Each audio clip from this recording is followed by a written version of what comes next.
a monumental day in the history of Israel that we suffered a tremendous loss of the Petira of Maran Ovadia, Yosef, Zakar Tzadik, Kadosh Bracha. Very difficult to really proper understand the magnitude of our loss, and mainly because some of us are familiar with his social influence that he had on the tzibur.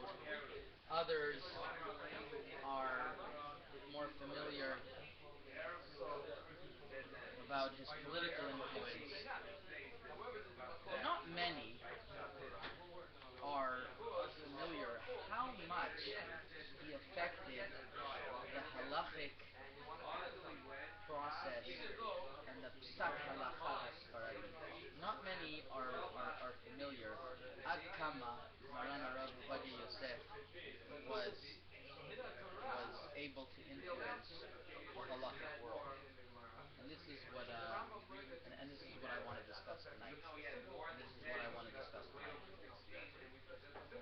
The truth is that Rav Ovadia Yosef used to say many times that was his primary reason for entering the public scene, his political parties, whatever else, because that would yield tremendous influence in Psak Halacha. His influence was greatly felt, and he really made a big change. And I wanted to discuss Le'ilu Nishmato tonight some of his fundamental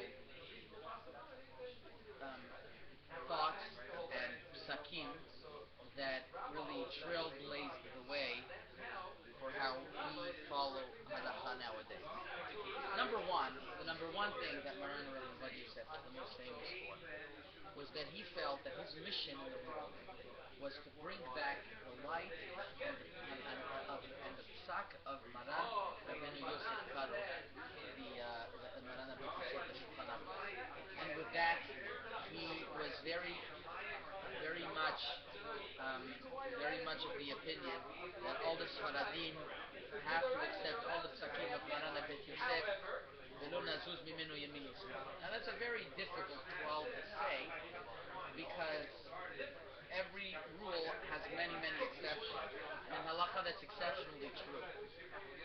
So how much of that psak halakha did Maran Rav Ovadia Yosef follow? Obviously, he pushed it much more than other poskim. He felt that it was much more, but he obviously felt that in a case where there was an established minhag, not necessarily we will follow Maran Rabbeinu Yosef. And when there's a safek brachot lakel, we will not follow Rav Ovadia Yosef. Safek against the Arizal in certain places in Tefillah, not necessarily we will follow Rav Ovadia Yosef. But on the general picture, there were many shitot that Rav Ovadia Yosef was able to basically change the general hanhaga of the tzibur from a certain practice. He started from this already in his youth when he started giving shiurim on the Ben Ish Chai. He started giving shiurim on the Ben Ish Chai. And the Ben Ish Chai many times deviated from the halakha of Maran Rabbeinu Yosef in different psakim. And Rav Ovadia Yosef, Kedarka Shel Torah, would write and would give shiurim more not like the Ben Ish Chai, and he would defend some of the psakim that the Ben Ish Chai was machmir against the Bet Yosef. Rav Ovadia Yosef was lenient, and Rav Ovadia Yosef would be a big proponent of following Maran Rabbeinu Yosef. Sometimes it would be lenient, sometimes it would be machmir. It would depend on the situation. He writes in the Hakdama, I believe it's the Hakdama of the Sefer Ta'arat HaBayit, Sefer Amidah, but he wasn't sure if he was doing the right thing. He was arguing so much on the Ben Ish Chai, so the Ben Ish Chai came to him in a dream, and he told him it's fine. He told him it's fine. Rav Ovadia Yosef continued in his derech hapsak to push the opinion of Maran Rabbeinu Yosef. Now, how does this manifest itself? In many of the Hakdamot, Haskamot, and letters that Rav Ovadia Yosef wrote, he brought down one of the Gedolei Chachmei Ma'arav, Rabbi Yaakov ibn Sur, and Rabbi Yaakov ibn Sur was one of the first who wrote very clearly that the psakim of the Shulchan Aruch, let's go to the exact lashon of the Ma'ari ibn Sur.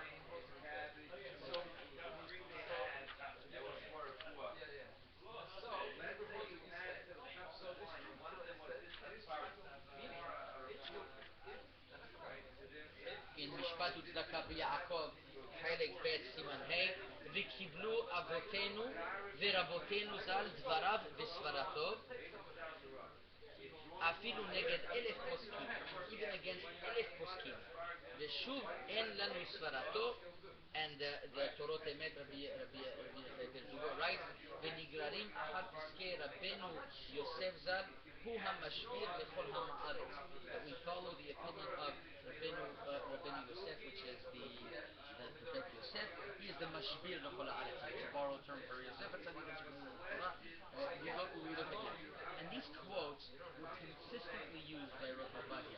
He based himself on this Chachmei Ma'arav, that he would consistently bring these proofs to bring that we have to accept Divrei Maran Bet Yosef. They don't accept Mikvarav Yamin Yisma'h.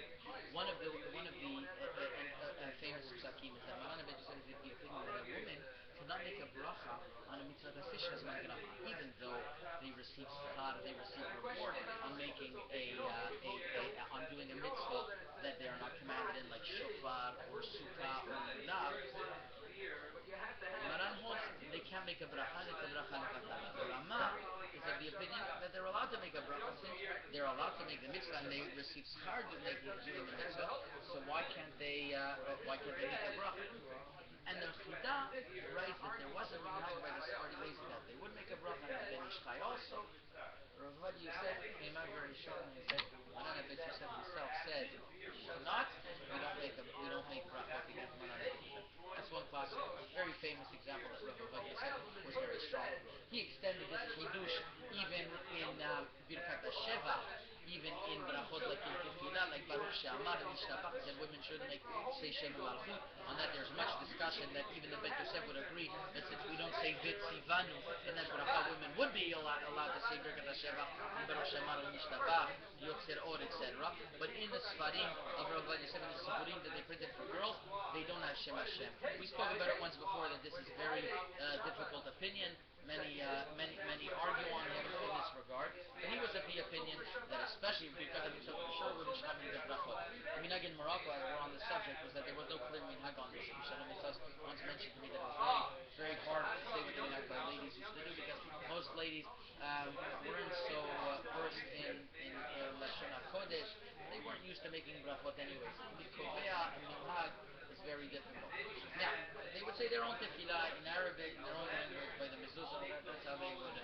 That was their connection, and they were on a very, very high level. So, this hashpa'ah of Halakha that Maran Rav Ovadia Yosef had in the world of Halakha started with promoting the Shita of Maran Ben Yosef, and really followed him all the way through. That he felt that his mission was to restore that kavod of Maran.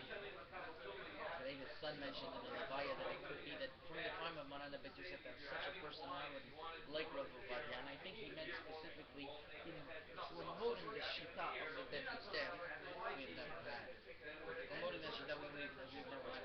He really brought this Shita back to life. And there's many places in the Shulchan Aruch where he says Enanu lepsak divrei Maran, where others would say we could be machmir, Enanu p'skei Maran. But it gets a little bit deeper than that. There was a very fundamental machloka that Maran Rav Ovadia Yosef had against Rabbi Ben Zion Bashadi. Rav Ovadia Yosef was of the opinion that when we accepted the Shita of Maran Bet Yosef, as a Kabbalat Mara De'atra, as the just like there is a Mara De'atra in the city, and when he's Kosek, we do not deviate Yamin L'Shmol, and Rav Ovadia Yosef will always bring the Gemara Ma'asechet Shabbat, B'mikomo Shel Rabbi Elazar, in the place of Rabbi Elazar, they would hold a certain opinion in preparing kelim for forbidden. But Moshé he was in Maran De'atra. Everyone would do like Elazar. And he extended this that so too he would bring a Mahari Parachi, a very famous Egyptian Aharon, who would say that in the place of a Mara de Atra, and he was talking about the Rambam in that case, or Ovadia Yosef brought it to the case of the Shulchan Aruch, but in the Mikomo Shel HaMara de Atra, you have to listen to Mara de Atra. Ovadia Yosef said, in Eretz Yisrael, the Mara de Atra is Mara na Bet Yosef. Now, how did this play itself out? Therefore, Ovadia Yosef said that the obligation of Sfaradim to listen to Maran and Bet Yosef is how we call it, is 100% absolute. In other words, you have to listen because he is like your Rav of your shul, like the Rav of your community. If you are living in Israel, whether you're Sfaradi or you're Ashkenazi, you have to follow Maran and Bet Yosef. That was his opinion. He didn't always speak about it so clearly that even for Ashkenazim that would be the Halakha, because that would be a tough sell. But definitely that was what he held.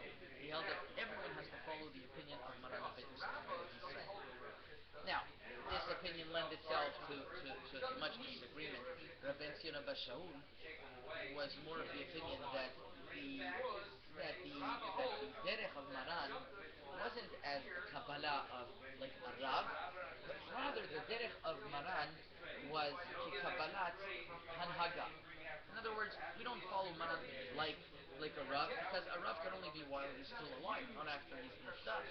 Rather, the Kabbalah of Maran was more in the way that we have a Mahloket, and we were makabel to follow the psakim. The psakim, whatever is written in the psak halacha, we follow this way. Let me give you a perfect example how this could play itself. We've spoken in the past that Maran sometimes writes different opinions, and he writes them in different places in different ways. For example, in one place Maran will write Stam V'yesh. He'll write an opinion regularly, and then he'll say V'yesh Omrim, and some opinions say like this. Are we Choshesh? Do we worry about that opinion? One example, by Malicha. Let's say you didn't do Hadacha Rishona. Let's say you didn't wash the meat, and then you cooked the meat, and then you salted the meat. Does the meat become forbidden because there might be blood? So Maran says, Sam it's mitar. You don't have to worry about it. You can resalt the meat, it'll be fine. The Yesh Omri, the meat is Asur B'diavad. Is Maran Choshesh? Why does he bring the Yesh Omri? So Rav Ovadia Yosef said the Yesh Omri is only to be Cholek Kavod. It's only to add it. We don't follow the Yesh Omri. Ben Zion Abba Shaul said if there's a Yesh Omri, we have to be Choshesh for that opinion. The deeply rooted machloket over here was Rabbi Zion Abba Shaul was saying that Maran is an hanaga, but if there are other shitot to be machmir, let's try to follow the machmir opinions when we can. And Maran wrote that in order for you to be machmir. He wasn't telling you like the psak halacha. He was telling you there are shitot. In a case where you're gonna do right, especially you could be machmir like the Yesh Omri. We have brought opinions in the past that the Chachmei Ma'arav seem to side like Rav Ovadia Yosef on this issue. That Stam v'yesh halacha kistam, we don't worry about the Yesh Omri. We don't worry about the Yesh Omri. One famous case that Rabbi Zion Abba Shaul talks about in his Mavo to Or Litzion Chelek Bet was what constitutes Rishut HaRabim. What constitutes a public domain in Eruv. We spoke about this in the Shiur before. The Stam is that we don't have a Rishut HaRabim nowadays. I'm sorry, the Stam is that we have a Rishut HaRabim nowadays. The Yesh Omrim, we don't have a Rishut HaRabim. So this Yesh Omrim, can we rely on that Yesh Omrim? So Rabbi Zion Abba Shaul says he wrote it for a reason. He wrote for a reason to tell you that B'shat HaTzchak, in time of necessity, you could rely on it. But the Stam, the way Rav Ovadia Yosef learns that the Stam is not that way. He was lenient for other reasons, which I'm not going to get into regarding the Illumin. But the way how to learn Maran is a tremendous difference between Rav Ovadia Yosef and other people. He held Maran as much more, I would call it absolute halakha. And Maran wrote an opinion, that's how he was machriya, that's how he decided. And that he brought Yesh Omrim could be different reasons, but it won't necessarily affect Yesh v'Yesh, Halakha v'Yesh b'Akra. There's one opinion and then the second opinion. Do we worry about the first opinion? Usually the Halakha is usually follow the second Yesh Omrim. It says Yesh Omrim v'Yesh Omrim is follow the second Yesh Omrim. But do we worry about the first Yesh Omrim? Rav Ovadia Yosef, so Rav Ben Zion Abba Shaul and other poskim said, well, there's a machloket. Rav Ovadia Yosef said, Maran, held. The reason why I brought the thing is because that's how we held, and he went with an other side, and therefore he followed through with an other side.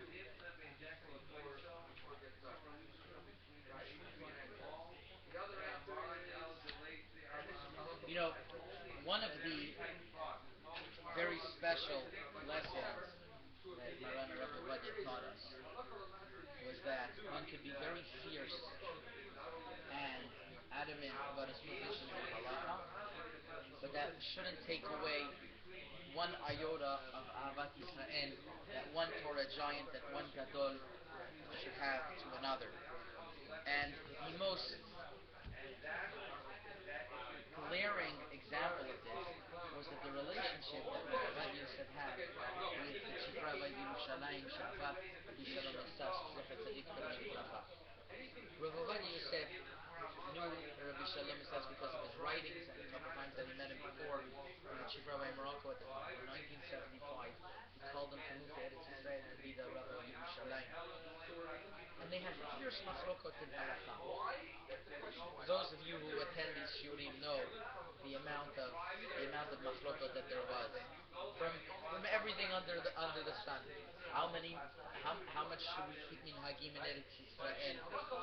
Do we say a bracha on Hallel?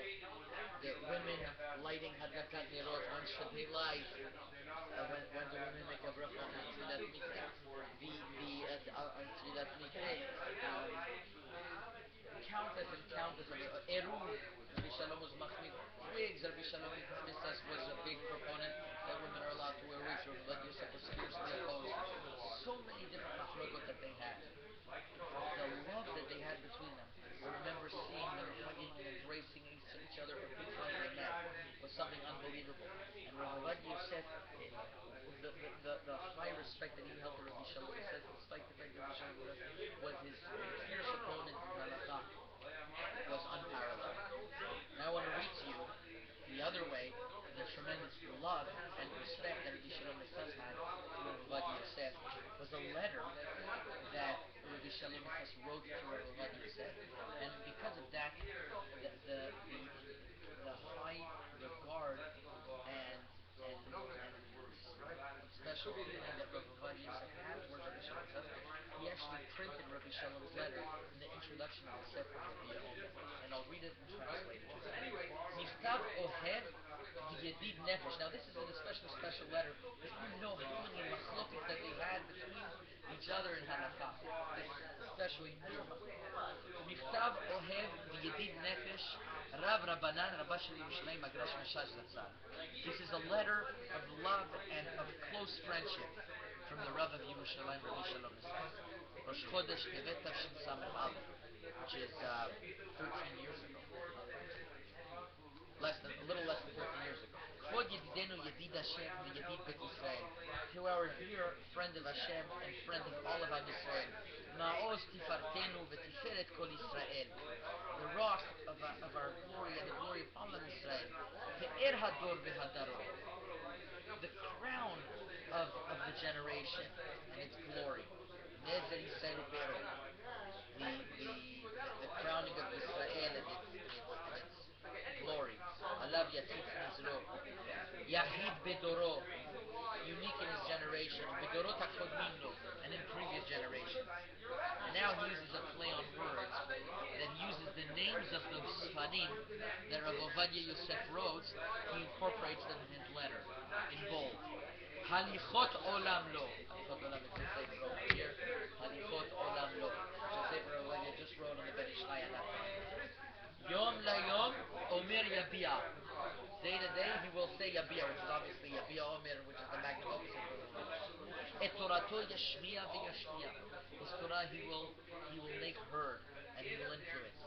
That Yehaveh Laila Le'Laila. This is a reference to the other Shirot Uchuvot of Rabbi Yosef, which is a collection of all the shurim he gave over the radio, and we compiled that into short, easy to read teshuvot. Ateret zahav gidula lo na'ava chila. V'yimatze Yosef chen, and he will find great grace. Besifro Leviat chen, in his sefer called Leviat chen. It was a sefer he wrote on the Mishnah Berurah. Reach tahara yeshbo. He has a smell of purity. Bechol beti ne'emat ahor. He is very trustworthy. Besifro taharat habayit, especially in his book Taharat Habayit, which is his book that he wrote on Masechet Nida. Din gali razia, gefen kurya, solet nekiya, bisfarav chazon Ovadia. In his books, Chazon Ovadia, which is the recent books that he put out, well, he put them out also earlier, but he continued the series on the books of the vision of Ovadia. Misha Tzibur Tzichin Lo is somebody that the community needs him. Bekol Sinai Nishma Kolo, and in the voice of Sinai, which is another pamphlet that Rav Ovadia used to write. Ne'arim v'shavim, Rav Pe'alim Mikaptziel. These are all great titles. Besifro Me'or Yisrael, in his book Me'or Yisrael, which is a book on Shas that Rav Ovadia wrote. Rechev Yisrael, chariot of Israel. Yiftach b'doro Shmuel. You are as each leader in their generation is as great as the previous leaders that we had. Ve'acharon Chaviv, and obviously the last dearness, Ketal Reviv, like the Reviv, like dew and rain. Milid Avot, words of the wisdom of our forefathers. V'yitro Anaf Etavot, which wasn't a Halachic book. There was a book on Pirkei Avot. Yosef was a master. He was so high up, the greatest of all scholars, but he knew how to relate to the Hamon Am. He knew how to relate to the most basic level. He was able to give Shiur and be ever so engaging and entertaining. He had that unbelievable gift. And he wrote a sefer Anat Sevavot. Chotzev Lahavot Be'ezrat Shochen Aravot, with the help of Hashem. Chikum Amchakim B'Maasiyot Chadashim. He writes stories, Atikim, old ones, Mitukim Arivim, Nechmadim V'Ne'emavim, Echol Shomim, B'Ketzete V'Malem. Hallo Kvod Maran Rishon L'Tzion, Harav Rashid Israel, Gaon Yisrael, Abir Aroim, Varav Nishmaim, Gaon Yisrael. He's the strong of all of the shepherds. His words are listened to. Kvod Maran Rav Ovadia Yosef, Yosef Hashem Shenit Yado, Lechasko V'Le'odedo, Be'orech Yamim V'Shnot Chayim. Yini ma shekatavti, and whatever I wrote, Lo Yaspik.